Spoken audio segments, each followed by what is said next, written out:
Hey everyone, Daniel and Brian here from IGN, and we're rewinding Dark Souls 3 trailer. It's official. It is official. This was shown off at the Microsoft press conference at E3. And, well, here's the opening shot. I'm going to stop it right there. There's a bonfire. The That's very Dark Souls. iconic Dark Souls bonfire. I loved Bloodborne, but the lanterns weren't quite as good as the bonfire. Exactly. Nothing as satisfying as lighting a bonfire. No, of course not. In the back, we see a knight dragging a body around. I don't know what's happening there. Because there was some of the leaks that's not been confirmed, but the idea of like being able to move bonfires. So the idea like of maybe you and sacrificing enemies. Maybe making your own bonfires. That sounds like easy mode, though. Yeah. This little quote right here just makes me kind of think of the events at the end of Dark Souls 1, depending on what you choose to do. So much of this trailer reminds me of maybe what happens after one of the endings. That's in the Dark theme Souls. of pretty much this entire thing. Like this in particular. So only embers remain. Okay, this area is covered in ash, and let's wait until right about there. That's a good shot. Because I've seen some conjecture online, some people thinking this is Dran Lake, but I don't think there's any ambiguity. I think this is Lordran. So really, that's interesting to me because I remember when I was rewinding the Dark Souls 2 trailer, and I thought, hey, this looks a lot like Anor Londo in Lordran. Yes. Because there's a part of Dran Lake that looks like Anor Londo. Yeah, and so you think this is 100%?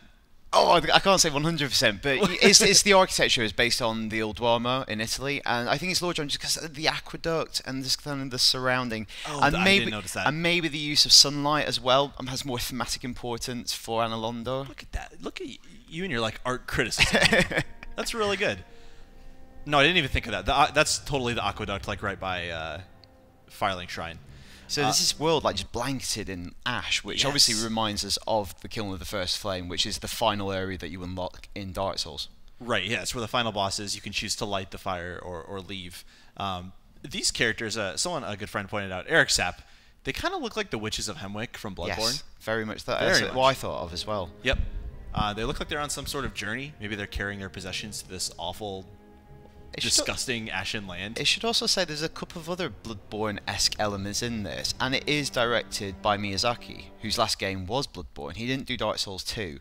So, like, I don't think there's this kind of grand universe theory or anything like that, but maybe there's some influence coming back after working on that project. Yeah, for sure, because his time was very consumed by Bloodborne during Dark Souls 2. This crown does not look like the one that was in the, I'm sorry, what was the Dark Souls 2 DLC called? I can't think of it. Crown of the Kings? Yes, the Sunken King. Anyway, it doesn't look like the crown that's in that. But it does look kind of gross. There's like this moving stuff in there. I don't know. So you latch onto your head when you put it on or something?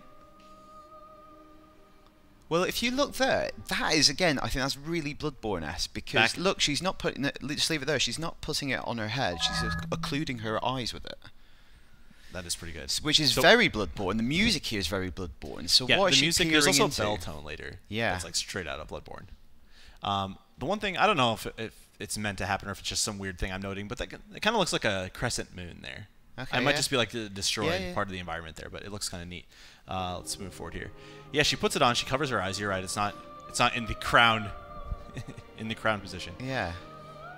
So is it letting her gaze into another realm or something like that? That's the thing, is she puts it on and then she looks up like she can see. Again, one of the unverified mechanics that was leaked the other week was the idea that you could maybe transform areas. Maybe that's something, an item that you put on and it transforms the world around you.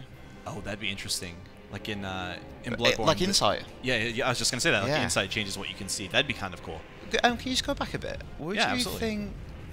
Like, this reminds me very much of, like, Hemwick Charnel Lane, but is it also a bit like the graveyard in Dark Souls? Yeah, it looks a lot like the graveyard right when you walk down from Firelink Shrine. Is that the part you're talking about? Yeah, like where you find the stupid binoculars? Where you go really early on and you can. And you know you're not supposed to be there because there's they fire destroy you. There. Yeah, I don't. And that's the thing. I don't know. Like, why would they be pulling so much from Dark Souls 1? Because I haven't seen a ton of Dark Souls 2.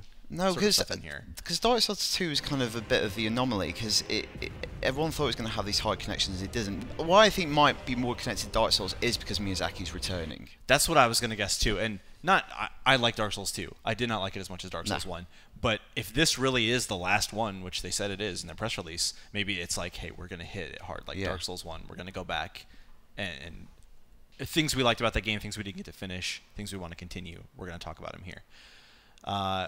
What about this guy?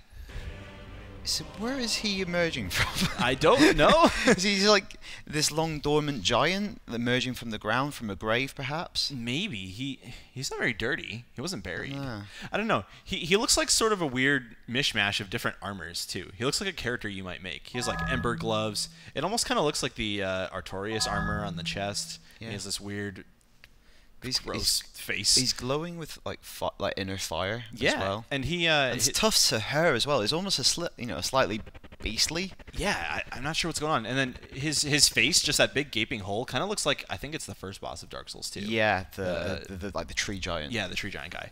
And then here, let's let him sit up a little more. He's got this giant cleaver. He's bigger than. There's been some giant enemies in Dark Souls, but I don't think anything this big. Not even close. I shouldn't say enemy. I don't know that this is an enemy. Yeah, it might be part of the environment even. Oh, wow. I don't know what to say anymore. None of this will be true. Yeah. So you can see his rib cage as well. Yeah, he like. So is he howling or something, and these like embers come to life? So the events of the Kiln with the First Flame occur when Gwyn tries to create another kind of first fire, to create the first flame, and it all goes horribly, horribly wrong. And you can do that at the end of Dark Souls. Sorry, spoilers, but you can do that one of the endings. And are we seeing maybe like hundreds of years later what the kind of ramifications are of that? If you chose to light the fire? Yeah. Yeah, that's interesting because you don't. The fire will not stay perpetually lit. It goes out unless another chosen undead comes to keep the flame alight. Correct? Am I getting my Dark Souls lore correct? And maybe this is a world where that fire has gone out completely. I mean, only embers remain. It's sort of built into it. Well, I think we picked apart what we could. It's kind of difficult because Dark Souls is very visual and thematic, and not so much like after this happened, this happened. Very, very oblique. Yes. It doesn't yield itself easily to a rewind theatre, but possibly there's connections between 1, 2, and bringing it all back to the beginning. I don't know. Dark Souls is by far my favorite of these Souls kinds of games, including Bloodborne.